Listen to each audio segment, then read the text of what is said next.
Picture this. It's a crisp spring morning in London.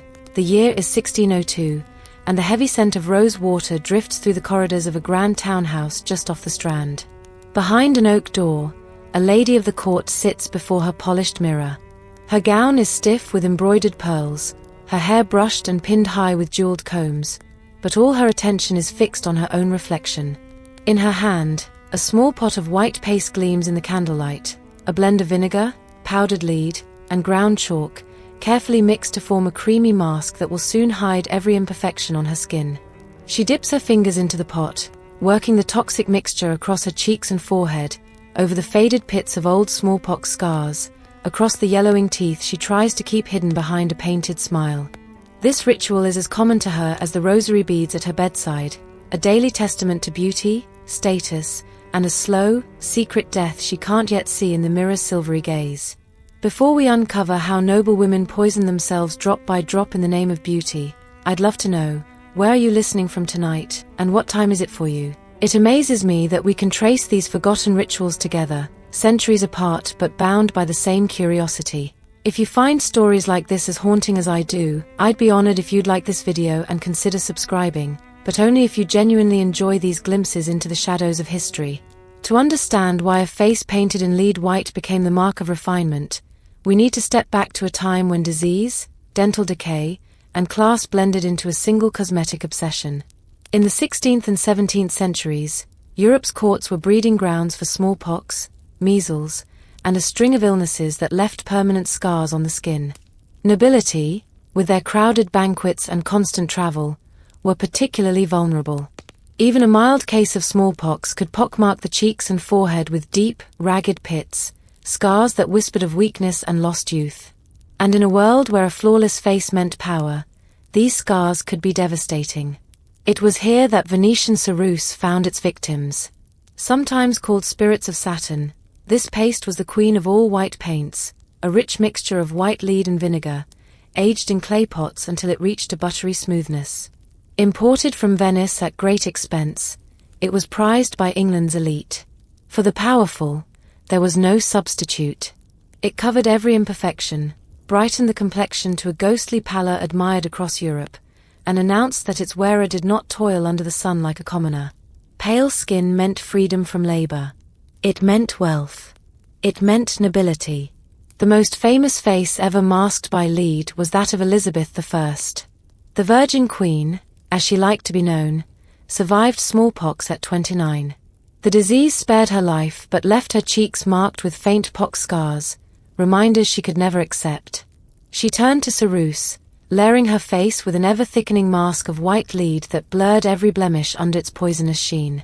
Witnesses at court wrote of how her skin appeared so pale it seemed translucent in candlelight, how her hairline receded under tight wigs, and how her teeth, decayed by age and sweet confections, were hidden behind carefully placed lips and painted layers of balm. Yet Elizabeth was not alone. Throughout her reign and well into the Georgian age that followed, this practice seeped through every level of aristocratic fashion. Court ladies, aspiring debutantes, and fashionable widows all painted their faces with the same mixture. And the paint did not stop at the cheeks. The lips were tinted with vermilion or crushed cochineal to bring life to the ghostly white. The eyebrows darkened with soot or powdered lead mixed with egg whites. Even the teeth, blackened and loose from early decay, were tucked away behind stiff smiles and fans. Some women painted the gums to appear healthier, masking rot that no dentist of the time could truly cure. There were warnings, of course. Medical treatises spoke in hushed Latin about plumbagism, lead sickness, a creeping ailment that brought muscle weakness, tremors, and an early grave. But few heeded them. For women of the court, the alternative was worse. A bare, blemished face could mean lost suitors, lost standing, lost power in a world where marriage was the chief currency of survival. And so the poison spread, not by force but by fashion. Inside the powder rooms of Elizabethan manors and Georgian drawing rooms, entire economies bloomed around this deadly beauty. Apothecaries stocked shelves with pots of imported ceruse. Recipes passed from hand to hand, whispering of the perfect ratio of vinegar to lead flakes. Servants stirred the mixture in kitchens lined with copper pots, carefully avoiding the fumes. Daughters watched their mothers spread the mask across their faces each morning, learning that a painted mask was as essential as a corset or a wedding dowry. As decades passed, the damage mounted. Hair thinned and fell away at the temples. The skin beneath the paint blistered and turned grey. Rotten teeth, loosened by sugar, decay, and lead's slow assault, dropped from the gums one by one. Some women replaced them with tiny ivory pegs or held fans against their lips to hide the gaps. Even then, they would smile when they could, hoping the paint would do its work, hoping no one would glimpse the ruin hidden beneath. By the dawn of the Georgian era, the delicate mask of white lead had woven itself into the very fabric of aristocratic life. London's townhouses and country estates buzzed with quiet mourning rituals that transformed pale faces into porcelain illusions. To be fashionable meant to be painted, powdered, and perfectly pale, no matter the cost to the flesh beneath. For the Georgian courtesans, those clever, ambitious women who traded wit and charm for patronage and power, the stakes were even higher. Their livelihoods depended on appearances. And so they painted, layer upon layer, until their very skin became a canvas for deception. Picture the boudoir of a celebrated courtesan in 1765. The air hangs heavy with the smell of scented pomade and crushed lavender. On a polished dressing table sit jars of powder, sticks of rouge, brushes made from badger hair, and the ever-present pot of white lead paste. A maid stands ready with cloths and warm water. The courtesan sits upright on a velvet stool, her hair towering above her head, padded with horsehair and decorated with fresh flowers that will wilt before evening. She raises her chin slightly, eyes half closed as her maid dabs lead paste across her cheeks and forehead, down her throat, even to the edges of her ears, so that no glimpse of natural skin will betray her. The paste dries stiffly, a cracked mask hiding not only the marks of age but the ravages of rotten teeth hidden behind painted lips. Sweetmeats and sugared wines, the luxuries of her profession, have taken their toll. Dentists of the time, if they could be called that, offered brutal extractions with iron forceps and little else. So instead of seeking cures, many simply painted over the damage, dabbing rouge high on the cheekbones and dousing the mouth in red balm to draw the eye away from what lay behind the smile. It was not just courtesans who suffered beneath this mask.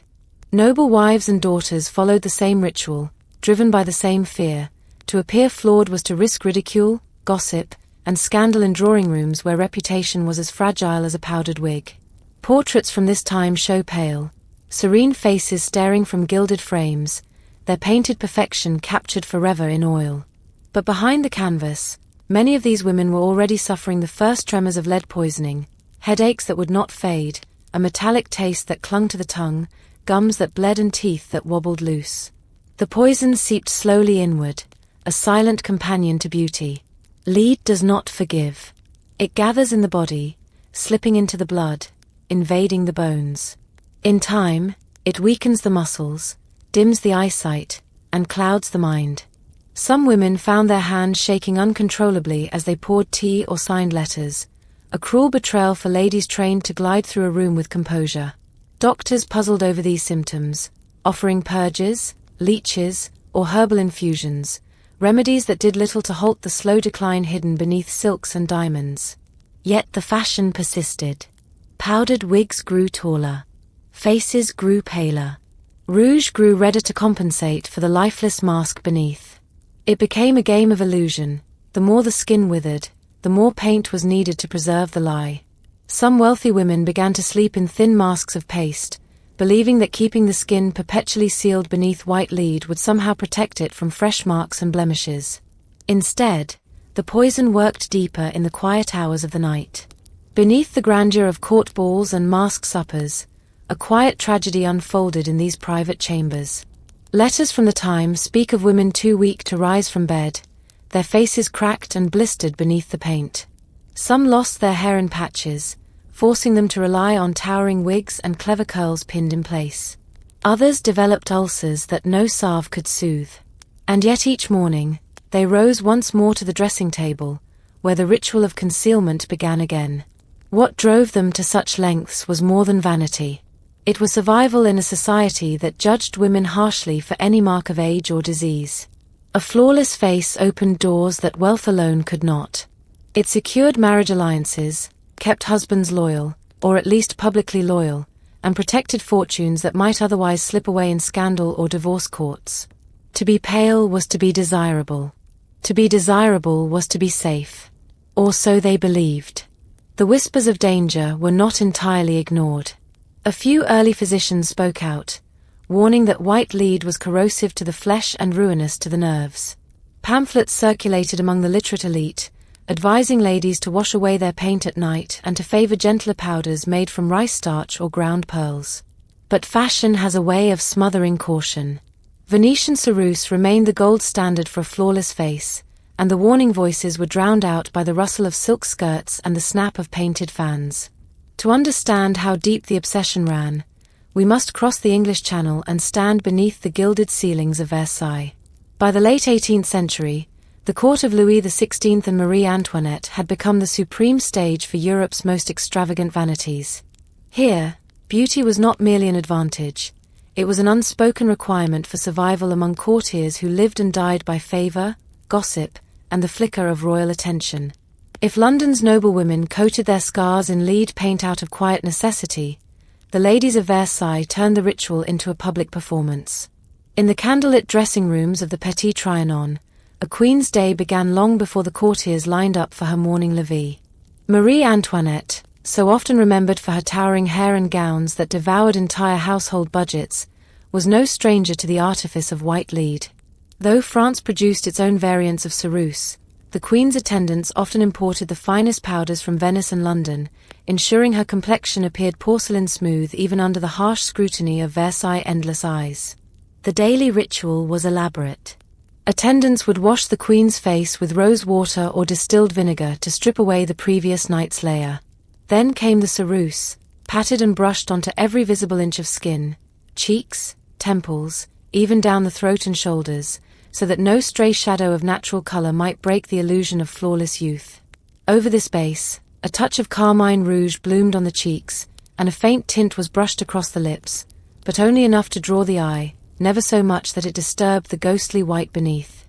Among the courtiers, this look became a uniform of sorts, a painted mask that erased differences in age, health, and fortune, at least at first glance. But the truth lingered beneath every powder-dusted neckline. Sugar, plentiful in the royal kitchens, and sweet wines laced with syrup slowly rotted teeth from within. Dental hygiene was rudimentary at best. A court beauty might lose her front teeth in her 20s. Some tried to replace them with crude dentures of ivory or porcelain, but these often stained and stank, shifting painfully in the mouth. So the fans rose higher, the laughter became tighter, and the art of smiling with lips pressed gently together became an essential accomplishment.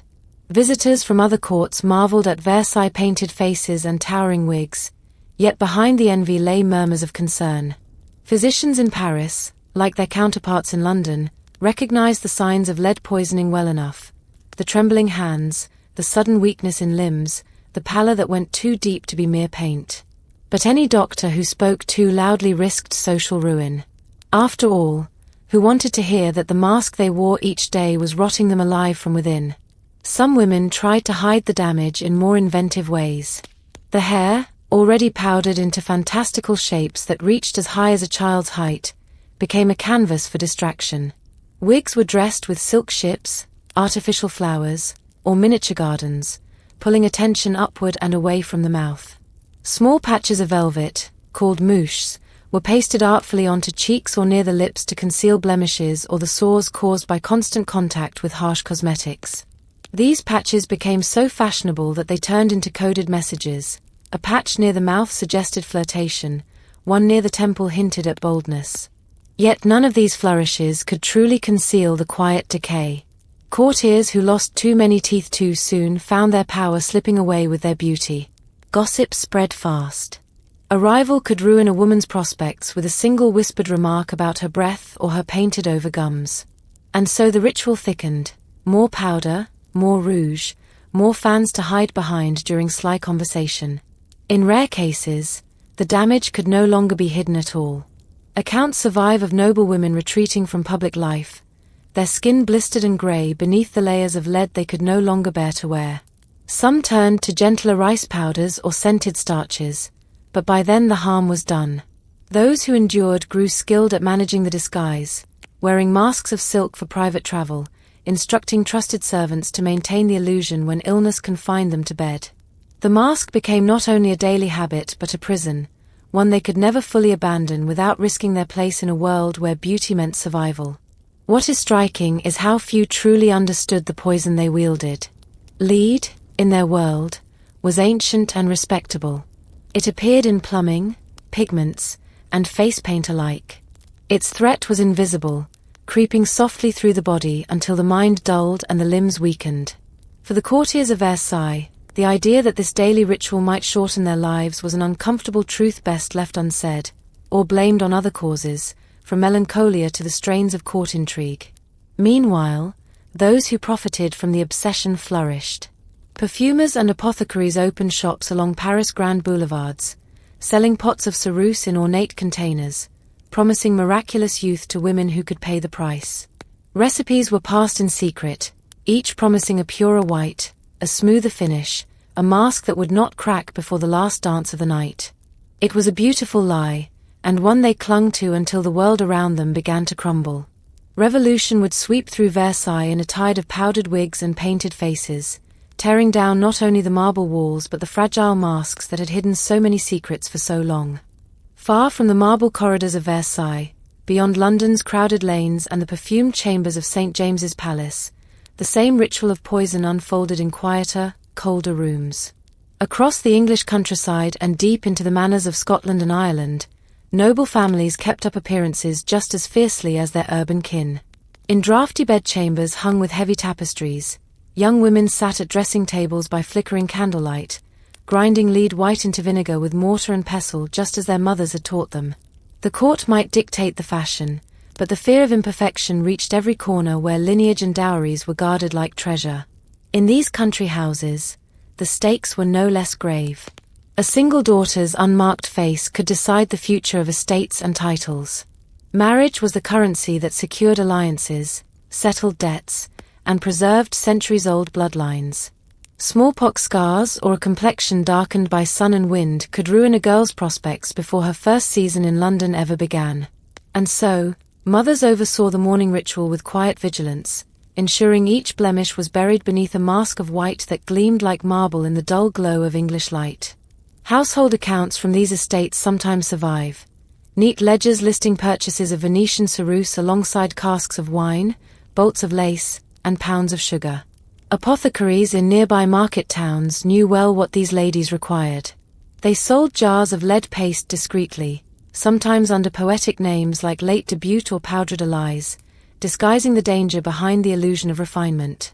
Recipes passed from mother to daughter carried careful instructions for application.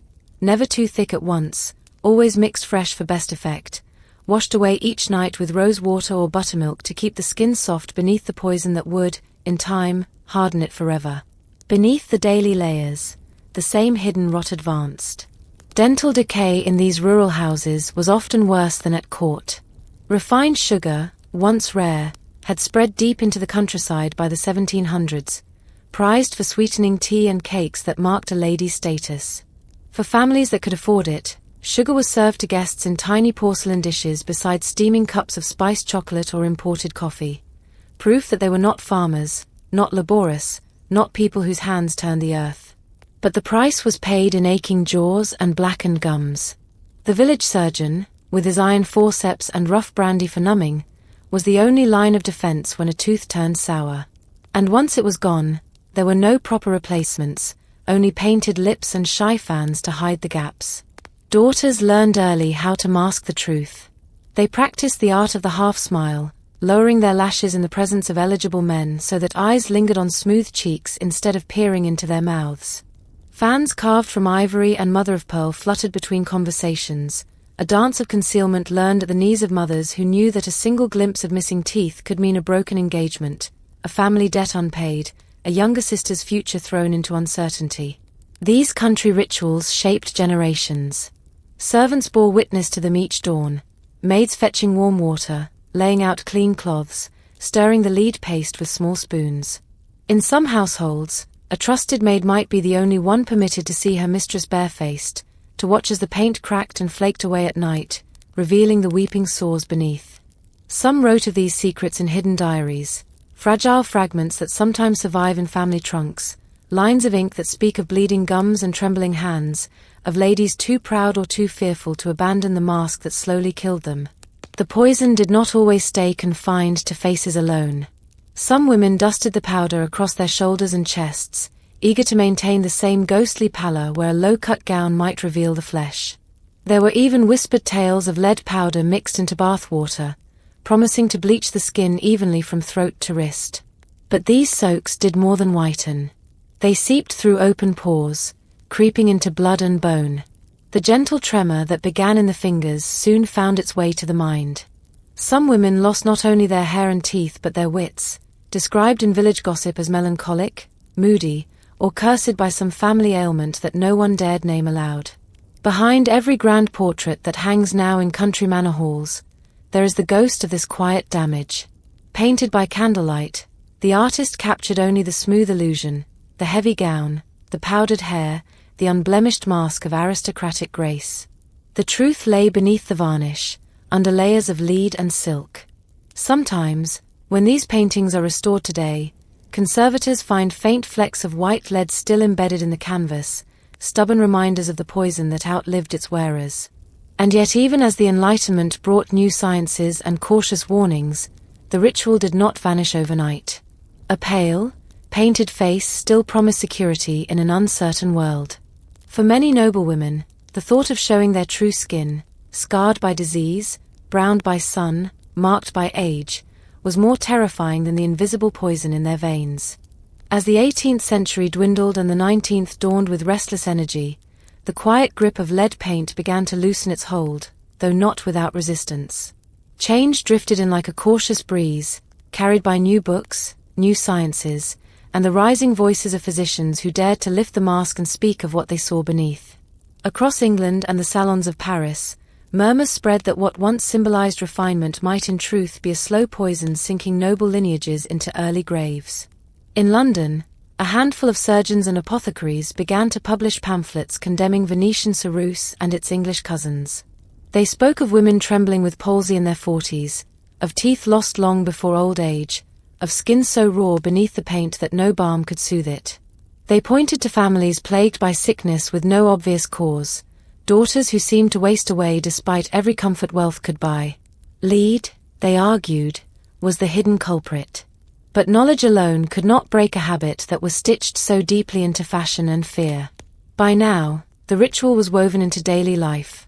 The powder room, the jars lined in neat rows, the careful blending of vinegar and chalk, the gentle brush that turned a blemished cheek into marble perfection. To abandon it outright was to risk scandal. Whispers that a woman had grown careless, too bold, too plain. And so the warnings settled uneasily alongside the practice. Some women turned to substitutes, rice powder, finely milled starch, ground pearl dust, but these were costly and often failed to mimic the dense, opaque mask that lead could provide. One of the clearest signs of change came not from the aristocratic halls but from the expanding reach of the printed word. By the early 1800s, beauty manuals appeared in growing numbers, penned by physicians and moralists alike, urging women to abandon harmful paints in favor of what they called natural beauty. They offered recipes for gentler creams, rosewater tonics, almond pastes, beeswax balms that promised to glow without poison. Some authors mocked the old ways outright, describing painted ladies whose skin wept beneath cracked layers of lead, whose teeth dropped one by one while they sat at their card tables or parlors pretending nothing was amiss. In France, the revolution shattered more than just crowns and titles. It fractured the entire world of powdered wigs and painted faces. Simplicity became a virtue, at least for a time. Republican fashion championed fresh skin, unpowdered hair, the natural bloom of youth untouched by artificial mask. Of course, this was never fully true. Old habits lingered behind closed doors. Some widows and aging beauties clung to their jars of ceruse like rosaries, unwilling to face a world that valued them far less when the paint came off. Yet the tide was turning. In England, the Regency and early Victorian years saw a gradual shift in ideals. Writers like Mary Wollstonecraft and moralists of her circle spoke scornfully of artifice, linking painted faces with moral weakness and deceit. Doctors published case studies of noblewomen laid low by Satanism, the ancient term for lead poisoning. They described tremors, insanity, miscarriage, all traced to the innocent-looking pots of paste sold by fashionable chemists in London's West End. Dentistry, too, crept forward. The primitive extractions of the previous century gave way to early dentures and dental plates, crude by modern standards but enough to offer a flicker of hope for those who could afford them. Ivory teeth, human teeth bought from the desperate poor, porcelain teeth that cracked under the pressure of dinner, all were tried in turn. Some ladies wore mouthpieces that replaced entire rows of rotted stumps. These fragile contraptions offered just enough of a smile to keep the fans lowered and the lips parted for polite conversation. Behind these improvements, however, lingered the same old fear, that without the mask, a woman was exposed to the cruelties of a world eager to judge her worth by the smoothness of her skin and the whiteness of her teeth.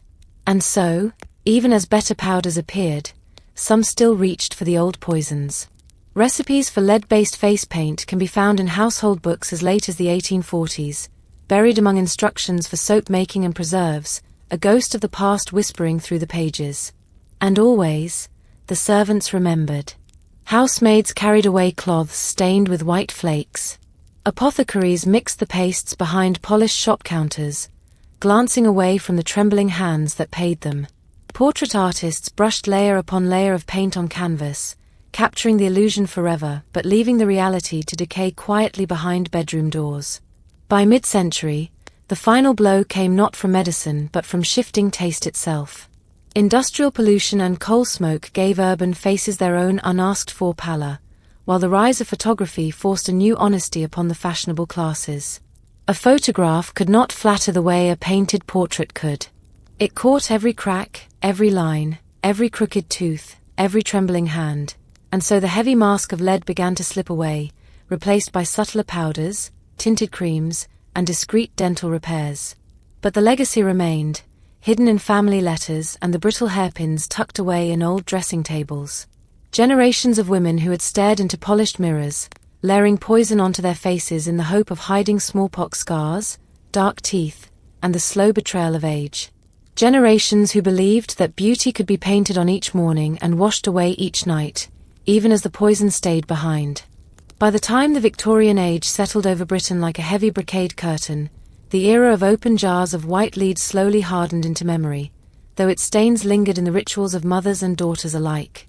The new century brought fresh inventions: cold creams from Paris, scented powders pressed into cakes, potions claiming to whiten the skin with safer minerals like zinc oxide.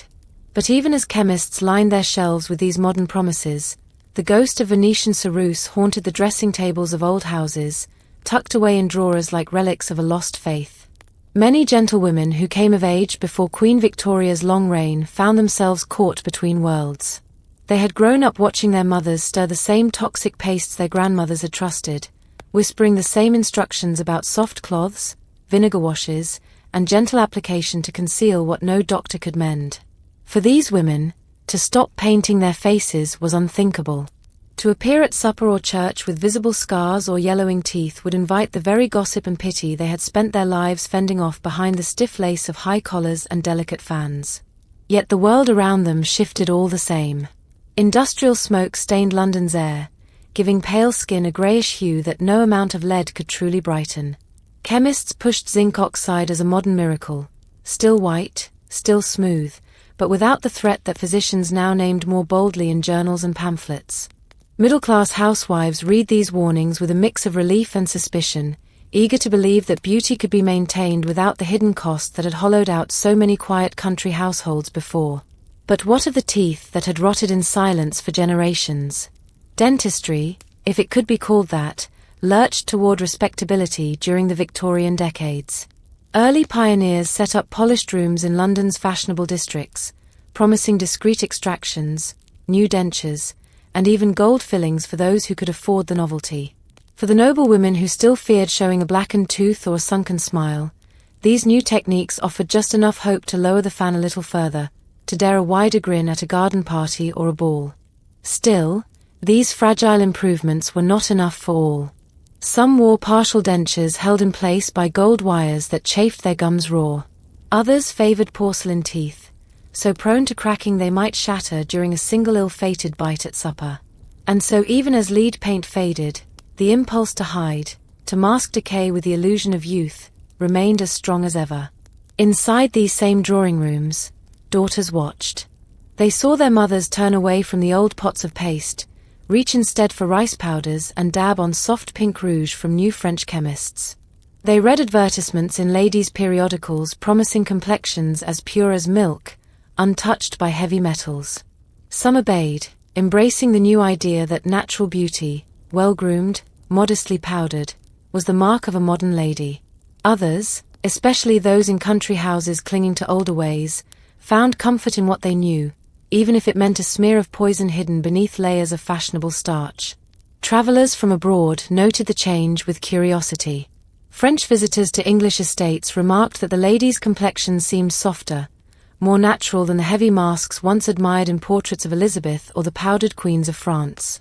But even these gentle compliments often overlooked the quiet suffering that lingered in the background, the trembling hands of an older countess who had painted her face since girlhood, the patchy hair hidden beneath modest bonnets, the teeth replaced by delicate false sets that clattered faintly if she laughed too freely. By the late Victorian decades, the great houses began to empty. Fortunes slipped away into industrial ventures, shipping empires, or the hands of rising merchant families. Many old portraits were packed off to attics, their ghostly pale faces staring out from cracked gilt frames. Some of these painted women had hidden their secrets so well that only in their letters, locked away in oak chests, does the truth breathe today. The blotchy sores beneath the white mask, the taste of metal that never left the tongue, the hidden drawers of painted fans and fine ivory combs that once helped keep the lie in place. Modern science gave these stories their name at last. Lead poisoning, satanism, the slow death that slipped in through skin and gums, carried on soft brushes and careful hands. Historians who study the quiet corners of these houses sometimes find tiny pots of cracked white paste among the fragments of domestic life. Jars that once promised power over age and decay, now brittle reminders of the price so many paid to appear flawless for a single evening at court, a single season of gossip and marriage contracts. And yet the impulse did not truly vanish. It only changed shape. When lead paint lost its crown, the hunt for new illusions continued. New creams, new powders, new secrets whispered by advertisers and chemists eager to sell the next promise of eternal youth. The names changed. The dangers evolved. But behind the powder room door, the same soft voice whispered, "Hide the blemish, cover the mark, keep the truth just beneath the skin where no one can see." So we arrive at the last flicker of candlelight in this hidden chapter of history, the quiet end of an age when beauty was mixed with vinegar and stirred with a spoon, brushed on each dawn with the same devotion one might offer a prayer. Lead paint did not vanish overnight. It lingered in old recipe books and faded household ledgers, in whispers exchanged between mothers and daughters in cold dressing rooms where secrets were safer than truth. But the world did change, steadily, stubbornly. By the early 20th century, the final jars of Venetian ceruse sat forgotten at the backs of bathroom cupboards, replaced by powders and creams that promised the same pale perfection without the poison, or so the chemists claimed. Science had caught up with the silent suffering that had once been accepted as the price of beauty. Lead, once a trusted friend of mirrors and skin alike, became a word of caution, then of warning, then of outright banishment. It found its exile in tins of paint and plumbing pipes, no longer welcome near the tender faces it had once crowned in powdered grace. Yet if the jars were discarded, the impulse behind them endured. To hide the mark, to soften the flaw, to promise that youth might be bottled and brushed on each morning. These are not ideas so easily buried beneath the stone floors of old country houses. They slip forward in time, dressed in new promises. Tonics that bleach the skin, treatments that tighten and smooth, syringes and bright white bottles lined on modern shelves. The mask remains, only its shape changes. For those who peer back through portraits and family letters, the quiet tragedy of Lead's reign is a lesson both simple and uncomfortable. It reminds us that sometimes what we trust most, the trusted beauty ritual, the harmless daily habit, can hold a secret price paid in slow, hidden hours. The women who dipped their brushes into those small white pots did not do so out of foolishness, but out of fear, out of hope, out of the desperate certainty that in a world built to judge them, an unpainted truth was more dangerous than any poison they might invite through their skin. Today, in the gentle hush of museum galleries and the dusty quiet of country manors turned to heritage sites, these painted ghosts still watch us from their frames. Their faces, flawless in oil, hold no hint of the decay behind the brushstrokes, the trembling hands hidden in lace gloves, the gums that bled quietly behind a fan, the daughters who carried on the ritual until at last the world turned its back on that familiar, fatal white. So the next time you pass by one of these portraits, a pale face, a calm gaze, a faint smile frozen forever in a gilt frame, pause for a moment. Remember what the paint concealed. Remember the soft scrape of brush against cheek at dawn, the jar of lead paste waiting on a polished table, the whispered promise that a mask could hold age and decay at bay for just one more day. In the end, history teaches us that every mask must crack. The poison seeps through. But the story remains, a testament not only to what these women endured for the sake of a painted illusion, but to the quiet courage of those who dared to set the brush aside when the cost became too clear to hide. Sleep well, wherever you're listening from. May these painted echoes remind you that history's shadows often linger just beneath the skin, waiting to be seen, if only we care to look.